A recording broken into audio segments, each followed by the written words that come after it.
Welcome to Real Herbalism Radio, recorded from our mobile studios in Springfield, Oregon. Today's show is brought to you by the Herbal Nerd Society. As ever, they always make it possible for us to continue to produce and do these podcasts. If you want to become a member of the Herbal Nerd Society, it's really simple. You go to the homepage, thepracticalherbalist.com, and at the very top it says Join. Click there and you'll see the buy or the Join Now button, and you'll see the other things that we're doing. So remember, with the Practical Herbalist, you're really helping us, support us by providing us a server space and the bandwidth that we need to get this information out to you. In addition, there are other things that the Herbal Nerd Society has. Candace? Well, the Herbal Nerd Society has a whole bunch of articles that are written specially for them each month. They offer us support, and over this next year, we have a whole ton of changes. I don't know if you guys have noticed, but we have a lot of changes that have begun to pop up. We've been working on a lot over the last few months. The first of those, you'll probably notice the website's starting to look and feel, starting to change a bit there. You can look for a new launch of a new look and feel over beginning January 1st. We're going to be taking hiatus to make that happen. Right, yeah, Candace, you've already been working on some of the menu structures have changed, some of the tagging has changed to try to help people find what they're looking for. We're really excited about some of the appearance changes we're going to make that will hopefully allow you to have more entry points into some of our articles. I mean, if you may or may not know, there's over 800 articles and recipes on the Practical Herbalist, and it seems to us that maybe 15 to 20 of them get the most traffic. So we want to bring up some of that old gold, if you will, and one of the new designs is going to allow us to bring that up to the front. So some of the articles that are there that you may not have seen before will come up to the forefront, and it's good information that's not being seen and used. So we want to. Part of that redesign is to do that and to refresh. It's been probably 4 or 5 years since we had a redesign of the website, so that's what we're going to be working on hiatus to have a first of the year launch on. Another big change that you may have seen is Sue, our third part, is moving into doing a website and business called the Integrated Herbalist, and she's already made an announcement on Facebook at the Practical Herbalist Facebook page that's where that is going, and we're really excited for it. Candace? Yeah, I don't know if you guys have known or are aware, but Sue is like the national expert on integrated clinics and how, from both an herbalist and a medical perspective, how to create and maintain and efficiently run a clinic that includes both doctors and nurses and classic standard medical practice with folks like herbalists who are completely unlicensed, and draws on the use of alternative, or what we've called alternative therapies like acupuncture, massage therapy, and similar modalities. And so she knows how to do that. She's got a lot of experience with that, and she's starting to move more into teaching and serving the community, our herbal community, by teaching them so that we can start to create this model nationwide and hopefully, expand. So we're really excited to see Sue doing that over this next year. Right, I think that's really where her passion has been for the last few years, that she really is focusing on that. And I think, we'll still have her available on the podcast every now and then, and she may be writing for us every occasionally. But, it's a supportive arrangement, partnership between the two of us, and to make sure that, she's successful and we're successful, and as we move forward into our different paths. So that's another big thing you may have noticed is that the Facebook page has kind of changed. So with that being said, she's going to roll the current Practical Herbalist Facebook page into the Integrated Herbalist. And we are going to create another Facebook presence for the Practical Herbalist, and we want or hope that people will come there and join in as they've done on that one. We figured that would be a really great way to get her moving on the social media part of her business, because she spent so many years working on that and building that for the Practical Herbalist, and we just thought that was a way to keep that momentum for her moving instead of starting from scratch. So that's the biggest news, I guess, and we're really excited about the new year and where the directions are going, and we hope that you are too. And as always, support us by becoming a Herbal Nerd Society member. Again, it does help us do what we're doing here. Anything else, Candace? I think that's it. I'm looking forward to talking with Maia soon. All right. Well, since we probably won't talk to you again, happy holidays, happy New Year, and from all of us here at the Practical Herbalist, and we will be in touch with you soon. Now, on with the show. The magic of plant medicine is that it helps us dive deep, soar high, and generally figure ourselves out one way or another. Sometimes the path can look like a global hike through wilderness and a deep urban living that opens us to new adventures and ways of living or being we never imagined possible. Today we're talking with Maia Toll, author of the Illustrated Herbiary and Illustrated Bestiary, and founder of the Herbiary Shops in Philadelphia and in Asheville, North Carolina, about apprenticing with the plants and the many twists and turns the herbal life can yield. Now, here are your hosts, Candace Hunter and Sue Sierra Lupe. I'm Candace Hunter. And I'm Sue Sierra Lupe. And welcome to Real Herbalism Radio. Welcome, Maia. I am so happy you're here with us today. Thank you so much for having me. This is so much fun. Yes. Yeah, we're starting our day and looking at these books that you made and the accompanying cards, and pretty darn impressive. Yeah, the illustrations and stuff is so gorgeous. So this is fun. This is really fun. It really is. Yeah, deep, rich colors, beautiful concepts, and I know this is probably something that you have just been immersed in for a while. You also go ahead. No, I was just about to say that the book process is its own thing, and it's totally immersive. And I was really lucky to have an incredible illustrator, Kate O'Hara, and a publishing house, Story Books, who took my words and turned them into these luscious creations. Yeah. It looks like it must have been a really fun project to be working on. It was. Still is. We're still very much in it. The third book in the series is called The Illustrated Crystallary, and that will come out June 9th of 2020. Right. Yeah, I know. We're not done yet. I can hardly wait. No.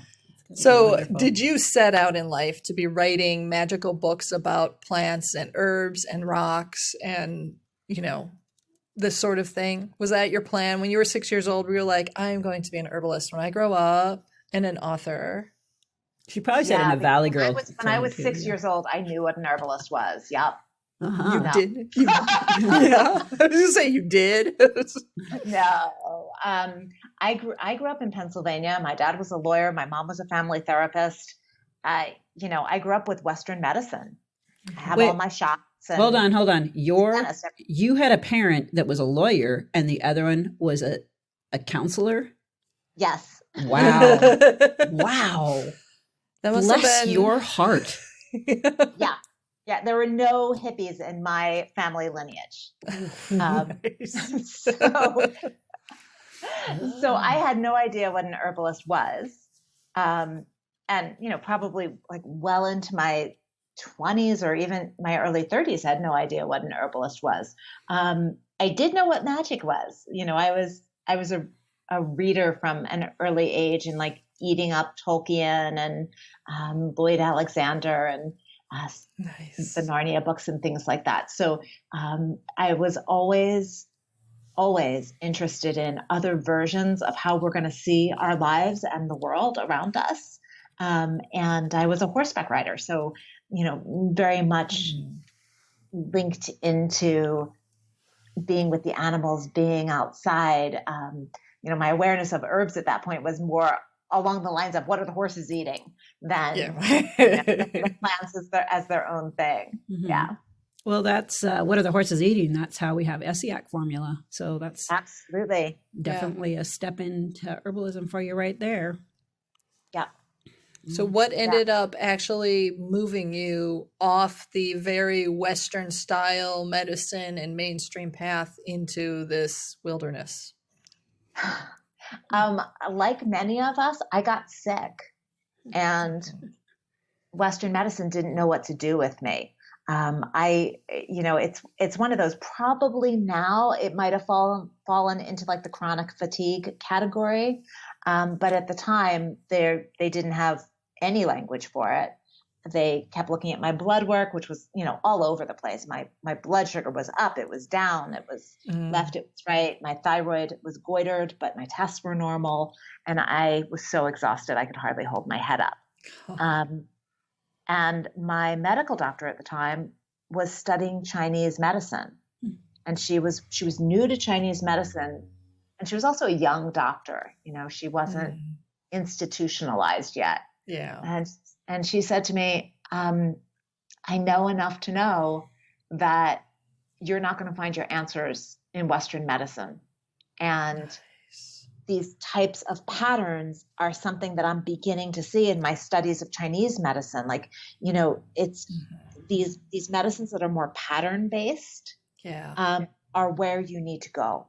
And I was living in New York City at the time, and she kind of just like sent me off into the wilds of New York City. And I trooped through the offices of homeopaths who were in these like dingy little basements under apartment buildings. And,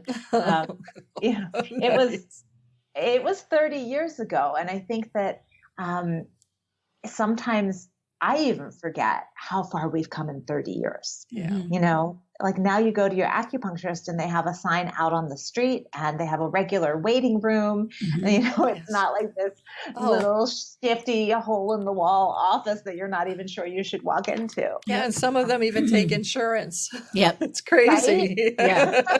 Yeah. In Oregon, our state insurance pays for acupuncture. Yeah. Which is fabulous. Yep. So we've come a long way. And, that for me was when I started realizing that the world was a little different than what I'd been told growing up. Right. Right. So it wasn't just, now there's herbal medicine. It was a huge paradigm shift for me that really kind of rippled out across all areas of my life. It was like, wait, everything I've been told isn't necessarily true. Wow. So how did that go over back at home? Were the family, were your parents like, oh yeah, totally? Or were they more like, dear? No, they were pretty freaked out. Yeah. They of course wanted to bring me home and run me through all their doctors, because obviously whoever I was seeing in New York didn't know what they were talking about. Right. And, I think that it wasn't just that they were freaked out. It was that I was in a position. It wasn't like I woke up one morning and said, oh, all this Western medicine that I've been told is the way to go all my life. And, my family was immersed in the professional community. So it wasn't just Western medicine is the way to go. It was Dad gets on the phone and contacts the head of whatever at University of Pennsylvania and gets the name of the best guy.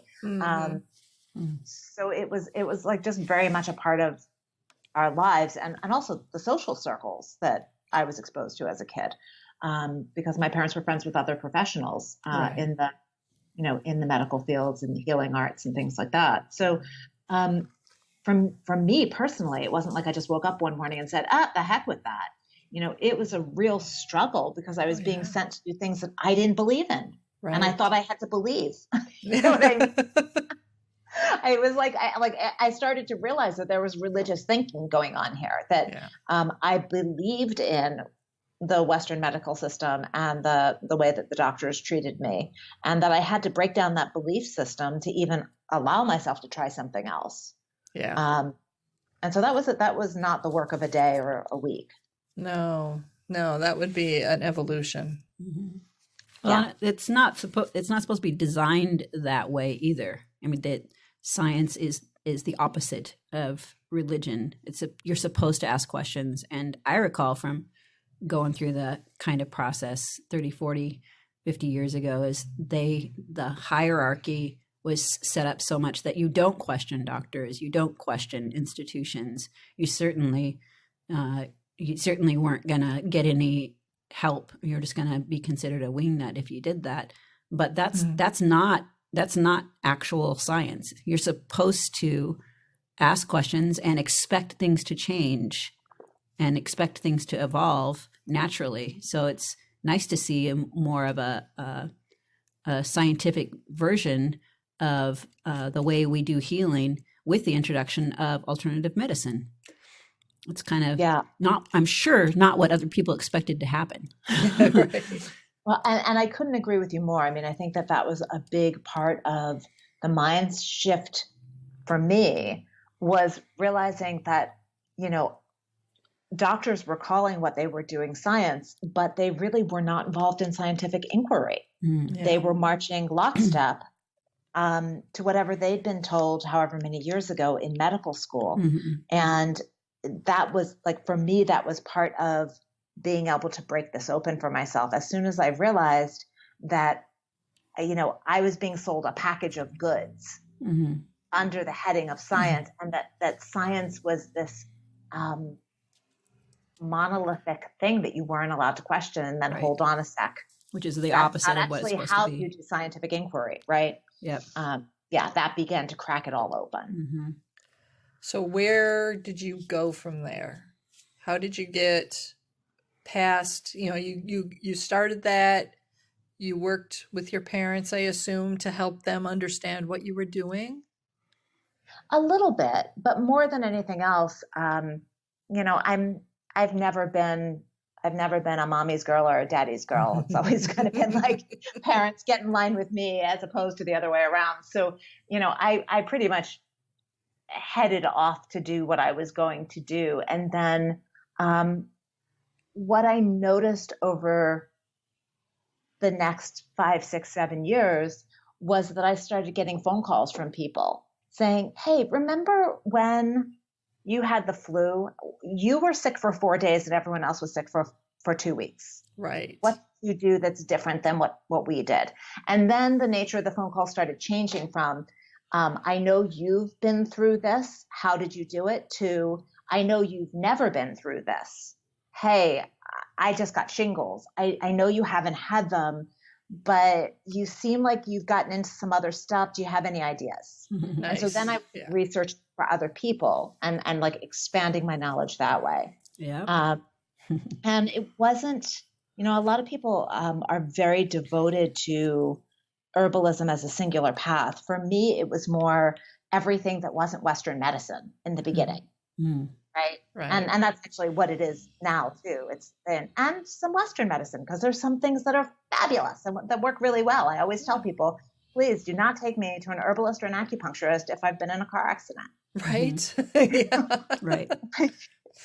Yeah, because the herbalist would turn you away too. Like, oh, you were in the wrong place, my friend. Yes. But yeah, if a religion is the worship of nature and nature is part of science, then they need be integrated. So that's kind of it's natural for people when they realize the thing that they were told is the end all be all, they reject it completely, like we do with our parents when we're teenagers. I kind of feel like that's where science and medicine have been at for a while, is they've been rejecting, because science and medicine are born from religion. That's where it all began. Yeah, with the church and inquiry. There was inquiry both in the church in that time, and there was also inquiry into science and the nature of being. Yeah. Galileo. Yeah. Plato. There's a long line of those rebels doing exactly what you're doing. Yeah. So it just depends on how big the institution is, whether it's the Greek Isles, in the case of many of the people that have changed stuff, Gallian, for example, or whether it's entire Western civilization, which is what we're doing now. Yeah. And I think that what I've learned from this is the most important thing is critical thinking. I actually just recently redid my little Twitter. You have your 27 word bio on Twitter. Yeah. And I said something like, believes critical thinking and talking to plants are not mutually exclusive. Yes. Nice. Thank you. Beautiful. It has always been, I'm involved in politics, and it is my philosophy that anyone who gets a political office first has to take a class on critical thinking skills.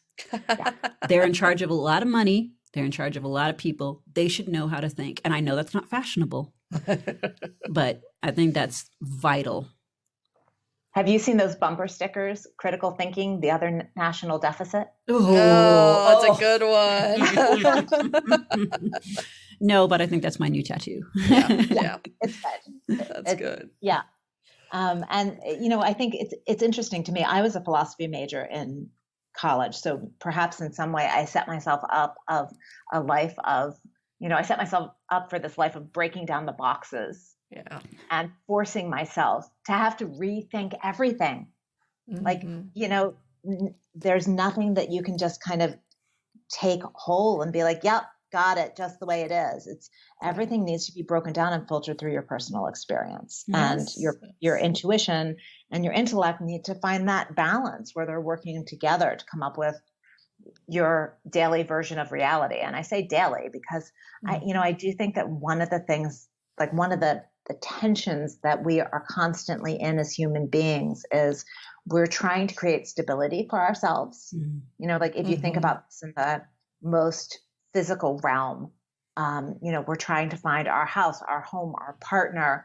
We furnish it, we plant our garden, we want roots, we want stability. Yeah. And yet at the same time, it's the things that are outside of that stable structure, which cause us to grow and expand and evolve. Right. You got to push roots through your own soil.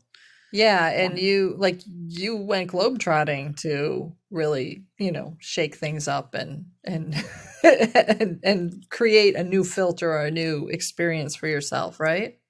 Yeah, I did. So after, I guess it was probably a good 7 years of studying on my own and studying herbs, but also studying a bunch of different healing and mystical traditions. I had just gotten one of those lucky situations. I had a house in a small factory town in upstate New York, and one of the big New York City museums decided to open a sculpture center there. Mm-hmm. And after that sculpture center opened, the value of our real estate tripled. Nice. And so my little Victorian house that I bought for $87,500 was suddenly worth 3 times that. Wow. Yeah. Wow. I was a school teacher at the time, and I made more selling that house than I'd made in like 5 years combined income. Right. Yeah. So I gave myself a year off. Nice. And that was it. It was just kind of like, I'm taking a year off. I'm on sabbatical for a year. I have money and I can go have fun. And I wasn't sure what that meant.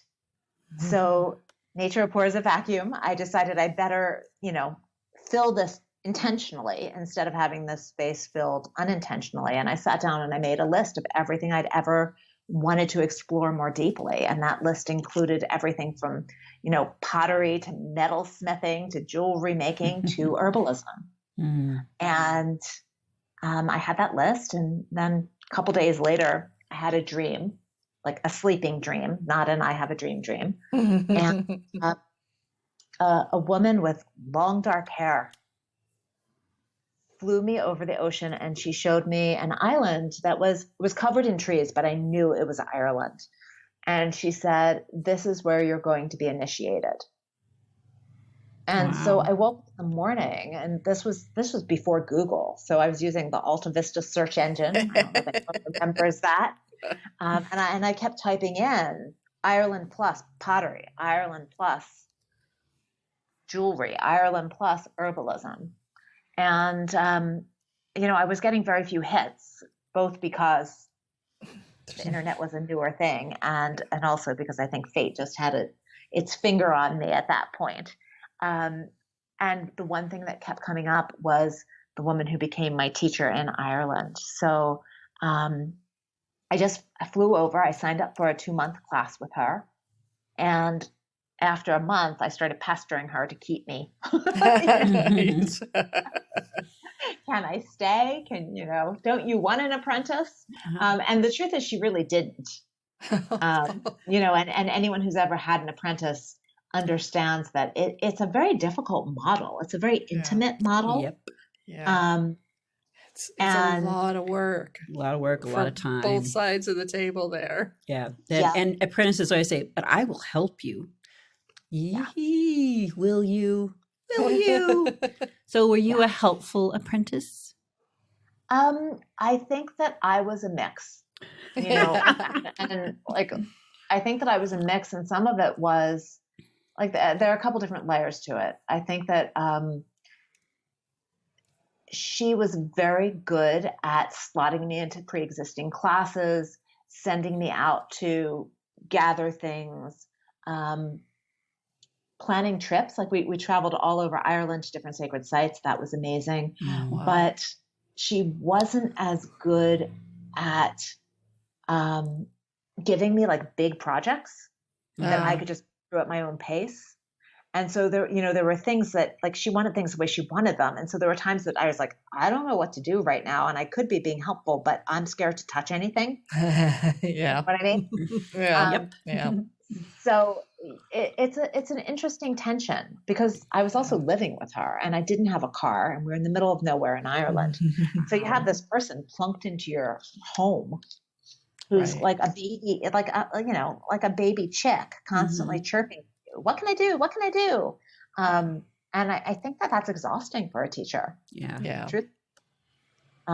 So apprenticeship is a real mixed bag. It sounds very romantic to people. Everyone is always saying to me, how do I get to do that? The other piece is I paid her for my apprenticeship. Right. Right. And there's a reason for that. There is a reason for that. And I think that many people don't realize that you have to pay your teachers. Like, I can't tell you how many times people have said to me, "You charge? How dare you?" Yeah. It's for free. And I'm like, that's great. Go learn from the earth. Yeah, that's one of those things that really frustrates me. There's this mythology in, at least in American herbalism and healing and spiritual practice in general, that it should all be for free. Mm-hmm. And that doesn't honor and respect the work and the energy it takes to learn to do the healing and the practices and make the medicines for the people that want them. Yep. So, because you have to pay bills and it takes time to teach people right. Yeah. You have to put stuff aside. And I think it's based in, the old traditional practices where like the shaman didn't accept money, or the medicine person in the village didn't accept money. And that was like seen as a badge of honor. But that person was also completely taken care of by the village. Yes. So The person was exchange. Yes. And that was, my teacher was a shaman, and he said that for him, he accepted money because in America, that is the form of exchange. We really don't do trade or barter. Like, the electric bill has to get paid with money. So he accepted money. And it took him a long time to get comfortable with that. But once he realized, or really started thinking about what it was all about energy exchange. Mm-hmm. And then he realized, and if I don't accept energy from a client, they aren't invested. The healing doesn't work as well. Mm-hmm. Well, Yes. my teacher was a doctor, so she had no trouble taking money. It's also interesting. I had someone approach me on Instagram recently, and they were saying, where can I go to learn the old ways? Where can I go to learn, the traditional method of doing things? And I said, well, let's think about this. Human beings develop methods of doing something. And then if they are a living tradition, they're shifting the tradition, whether that's getting paid or shifting a formula with the times and with the location where people are practicing and stuff. So, I said to her, if you want things in their original form, you're actually wanting to be an archaeologist. There you go. Yeah. If you step into a living tradition, then there are so many wonderful teachers. And I think that it's such a mistake to think that only someone who does it the way it was done 2,000 years ago is the person to learn from. Right. Yeah. Yeah. People forget that the traditions were based on the science of the time. And if those ancient healers had access to even a fraction of the information we have now, they would be delighted, because Yes. our job as healers is to work with what we have. You know, if there was a masking tape tree, people would be all over it. If there was a duct tape tree, people would be all over it. But they didn't have that kind of stuff, so they used what they had. Right. Yeah. And it's interesting. Even my medical doctor today, just because something exists doesn't mean that different people have access to different things. So I had this incredible revealing stool test, and my acupuncturist did it. She works with some functional medicine doctors who do these really amazing, very in-depth tests. Mm-hmm. And when I brought it to my MD doctor, she was like, "Oh, I so wish we could do this." Yeah. Poop tells no lies. You can't hide from the poop. No, you can't. There's a term for that. It's knowing your stuff. Well, knowing yourself, right? Knowing yourself. Or another S word. Okay. But I mean, I think it's in the context of, we are constantly evolving the healing arts. Yes. And always hoping that we can get more information, more knowledge, go deeper than we currently do. So going back 2,000 years and saying that's the epitome, the be all end all, all I want is the old ways is actually really hurting yourself. You're not getting to benefit from thousands of progress. Yep. Learn from the old and the new. And I think the wisest way to go is to expand and learn as much about different traditions as possible, which is exactly what you did, right? Mm-hmm. Yeah. So some of it was self-study, and some of it was being in the right place at the right time. So I actually got to lead a trip to the Amazon, and for me, it was I was teaching at a college. I was a professor of botanical medicine, which again, 30 years ago, that was when it existed. Yep. It was in the public health program at Westchester University. And they have a sister program down in the Amazon. And so I was asked to take a group down to the Amazon. And I really didn't know what that experience was going to be, but I was incredibly lucky. Once I got there, they introduced me to my co-leaders, one of whom was a shaman, and he was a hereditary shaman. It was through his family line. His uncle chose him to be the next shaman for the village, which that's its own story. And if we have time, I'd love to share because it's kind of fascinating. But what a botanist he would be. Well, yeah. And the other person actually was a scientist with the National Botany Program. Nice. Good combo. It was an incredible combo. And, I think the biggest thing I learned, truthfully, it broke my reverence for the path of the shaman, for these that idea of the traditional healers having something that we don't. And all romancing it like it's this other there's this whole romantic thing around it. Yeah. Well, that's kind of a theme for you, isn't it? You did it with Western medicine. Now you're doing it with alternative medicine. You're just a rebel. I think that for me, it's not one of the women on my work team calls me a contrarian, and I always say to her, if you're a contrarian, you're purposefully doing something against the grain. Mm-hmm. But for me, it's just the way my brain works. I'm really not purposefully trying to bust anything apart, but oftentimes I end up busting things apart. It's the way I'm hardwired. And I hear you, sister. It's kind of like not the black sheep, but the black goat. Well, you keep asking questions, and if the answers are different than the answers people have been going for a while, then there you go. Those questions and answers are just as valid. So you go, girl. You go. Yeah, and I think that there's a closing our eyes sometimes to answers we don't want to hear. Oh, yeah. But I'm so curious bias about the human experience that when someone tells me something that's outside of the box, I have to dig deeper. I'm so curious what their experience is. And so the shaman, what was fascinating was he was dumped in the Amazon at the age of 9. and he was told to, like, you're going to go live in the forest and you're going to learn from the forest. And he was miserable. He wanted to play soccer with the other kids. He wanted to go to school. His cousins would bring him food. They dropped food off for him every day. Oh. So he was supposed to, like be meditating in the jungle, and his cousins would bring him his meals. And all he wanted to do was go play with them. And so he actually escaped from being a shaman. He lied. He got into the army early, like too young. And it wasn't until he was in his 40s or 50s, I don't remember exactly what the age was, that he felt a responsibility to his village, and he went back. Oh, good for him. Yeah. Yeah, honestly, traditional shamans, when they're chosen, it's not a choice for them, I don't think, For the most part. but it doesn't mean it's a romantic, wonderful adventure that, legends are born from. It's hard. It's a hard and lonely life. And mistakes are making all the time.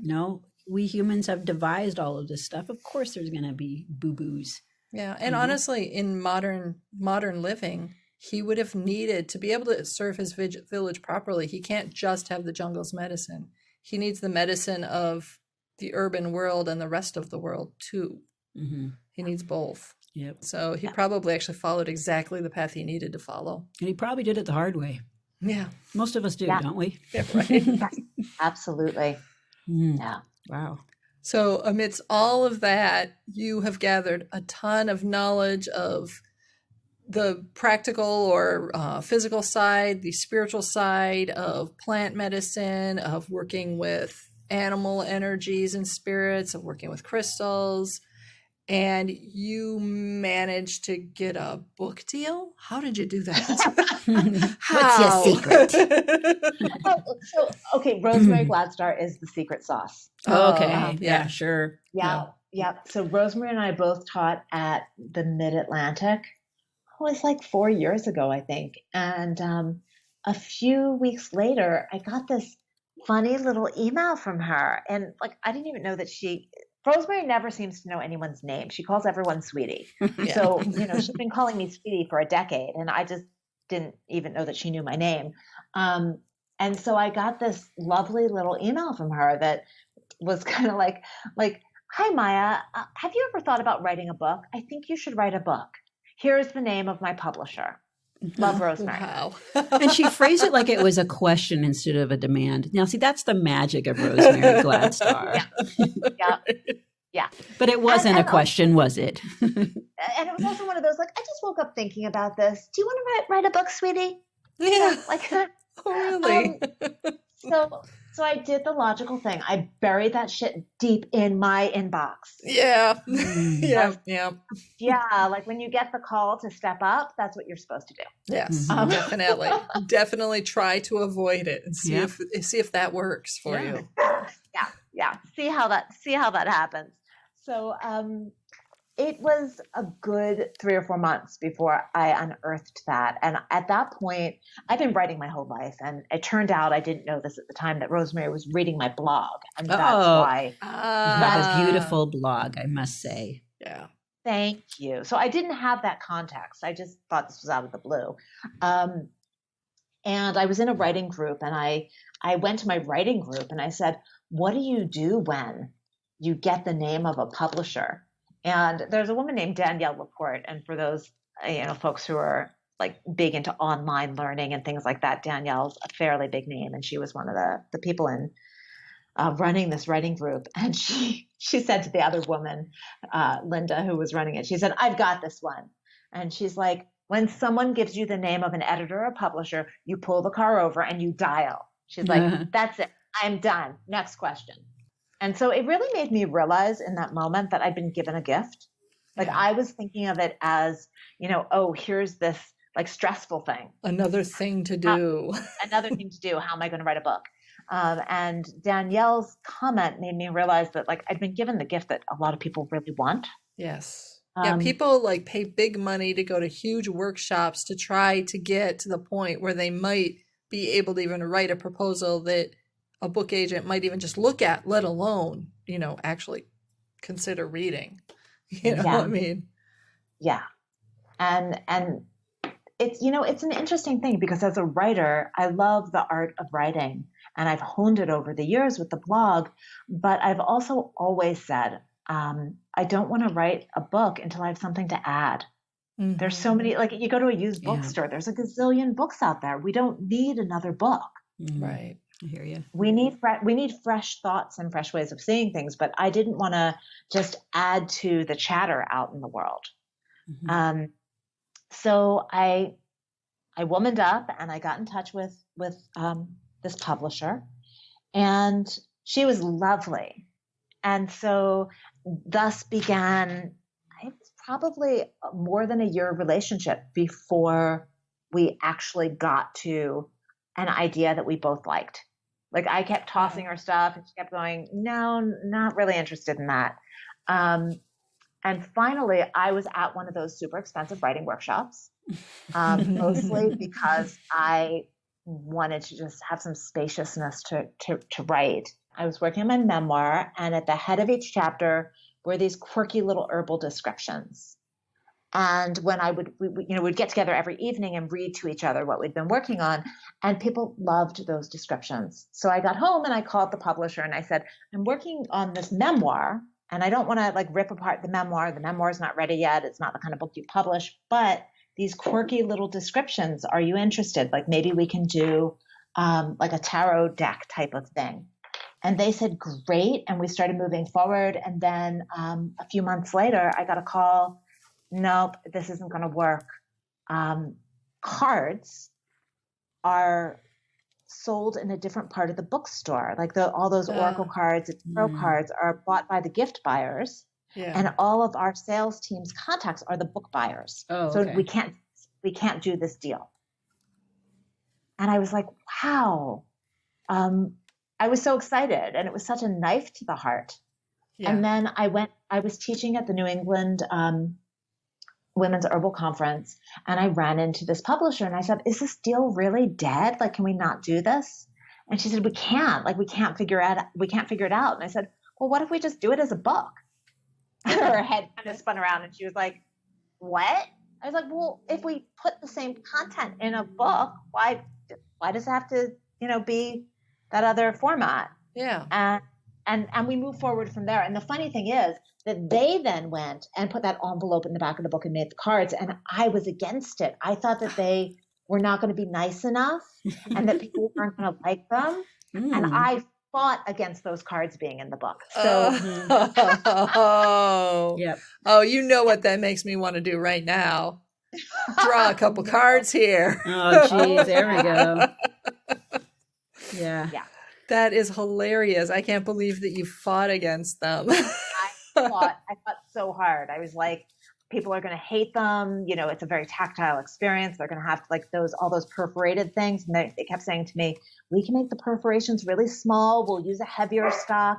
And still, people who really love cards are like, they're flimsy. And I'm like, you know what? They're a bonus with a $20 book. Deal with it. Right. Yes. I'm one of those people who really loves cards. And to be honest, I don't even notice the perforations and stuff. I ignore that because I'm like, it's a sweet little bonus. It's fun sometimes. I mean, I've done the, bibliomancy style, close your eyes, spin the book around a couple times and open it to a random page. But the cards are a lot easier. Yeah. And they, because the book did so well, they came out with this collectible box set, which has a full-size deck, heavy stock, gilt edges, like all the pretty. Nice. Yeah. So it's amazing what success will do, right? Because that's what they couldn't have. That's what they couldn't figure out in the first place. Right. So I'm gonna push you because I really want to try drawing a couple cards here. And so I was thinking, let's see if you like it, is Sue and I have the herbiary deck here. So we'll draw like one card each, and then you draw at the same time. Why don't you draw one from the bestiary? And then let's talk about animal, mineral, vegetable, the synergy of them. But we'll read the descriptions too. Perfect. Sounds good. So here's my big thing with the cards. If you just draw a card, then it's a random card. Yes. To draw a card that's meaningful in the moment for you, you have to put some intentionality energetically behind it. So,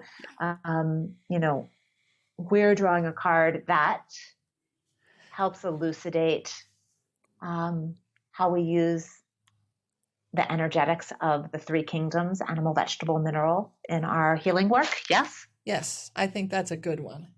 Okay. Okay. This All is right. the first herb that I ever Okay, go for used. it. Sue is always a little bit fast. She grabbed one already. So let's see. The herb that I drew is oats. Just be. That's a good one for you. Mm. That, that just reminds me like right off of kind of the steps of healing and that pause that we need to take before we jump in, before we start manhandling and woman handling and Yes.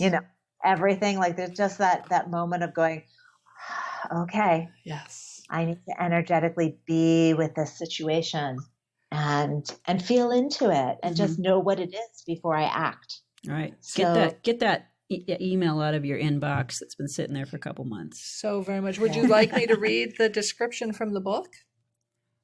I have it open. Do you want me to do it? Do it. Yes, please. That's even better. Do it. I like The that much author better. reading. Okay. So, oats, just be.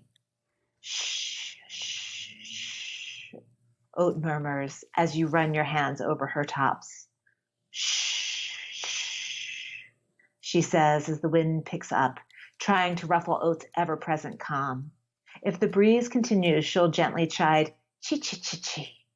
But that's all the reaction you'll get as she rubs shoulders with her sisters, laughing quietly and murmuring that all really is well, despite what the wind, the radio waves, or the internet has to say. When you slip into stress, Oat smiles gently and runs her fingers through your hair. Stop grappling endlessly with your thoughts, she whispers.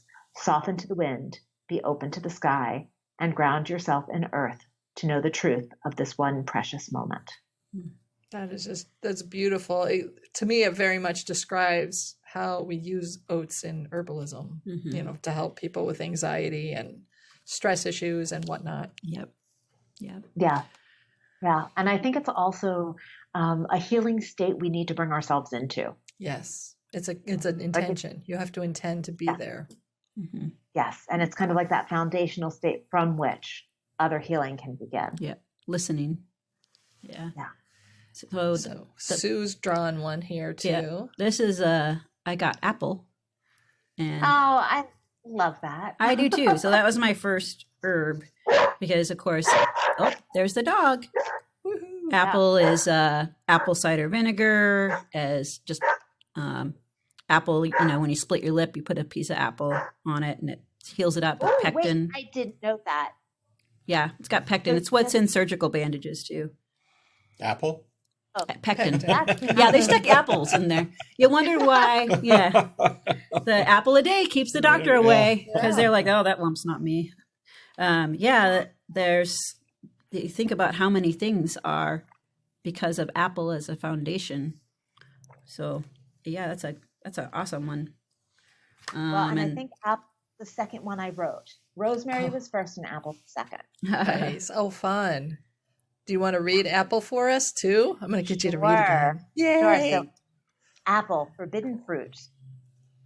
Apple has been given grief since in the beginning, when she learned that feeding people and teaching them to know themselves can be a dangerous thing. She became associated with snakes, shame, and fig leaves, and it's been all dance lessons, curtsies, and domestication from there. Apple is the witch of the wild wood, forced to clean up and come in for tea. But a skirt and pumps can't hide her knowledge of the circling stars and the cycling seasons, the deep loam of the earth and the warm weep of a summer rain. You may think that we've tamed Wild Apple and brought her to heal, but even quasi-domesticated, she still gifts us with the sweetness of understanding ourselves. Apple asks, what have you forbidden yourself? That's really, it's so lovely in part because of what Sue does with working with Occupy Medical and the population of homeless people that she works with. Mm-hmm. That's potent. Yeah. Because you work with it's dangerous. It's a dangerous job you do. Yeah. And the people that I work with, they crave roots, deep roots, and they're so variable. Like one of the things I love about apple is that every seed is will give you a completely different tree. From the same apple, you put it down and you have an amazing diversity. And I've always been so proud of the diversity of the staff that I work with, doctors, nurses, herbalists, everybody working together, and the places that people come from. The fact that we also offer food to people, that everything is free. It's just the bounty of being able to have roots and give to those that are vulnerable.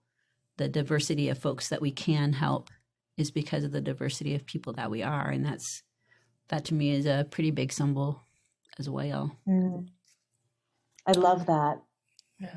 I also love the way it kind of harkens back to the beginning of our conversation, this idea of Western medicine, like we think we know what it is. It's this domesticated version of medicine that we think is safe and stable, right? Yeah. But it's kind of like Apple, like we've just buffed and polished it and,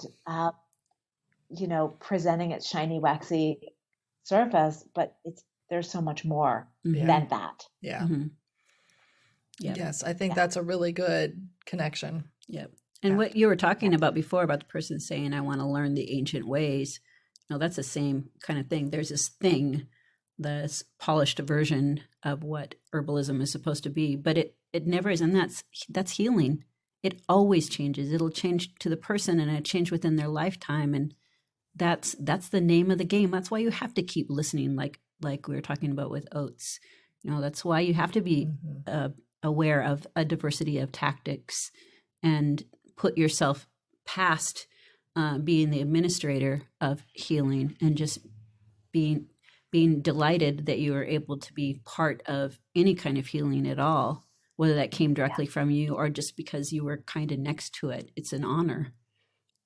And it's an honor that needs to be shared. So that's thanks for bringing that up. Yeah. And we need one more. We need an animal here. Well, we need an animal. Well, interestingly, I pulled two, I have to admit. Yay! And the funny thing is that the first one that I pulled is black snake. And this just happens to tie right into apple. So black snake, grow your truth. Many moons ago, in a garden far away, Snake slid up to Eve and said, "You have a choice. While free will isn't evil, it is complex. It requires each of us to define our own moral center and know what we stand for. Without this knowledge, it's easy to steer off course or be misled by smooth talkers and slick ideas. We grow to see through the rhetoric and acknowledge our own truth. Each true choice expands you until, as you outgrow who you used to be, your past begins to bind and itch. Black Snake slides in to remind you that growth requires release. She says, let go of what no longer serves so you can continue to expand into your truest self." Oh, very germane. Very germane. Mm-hmm.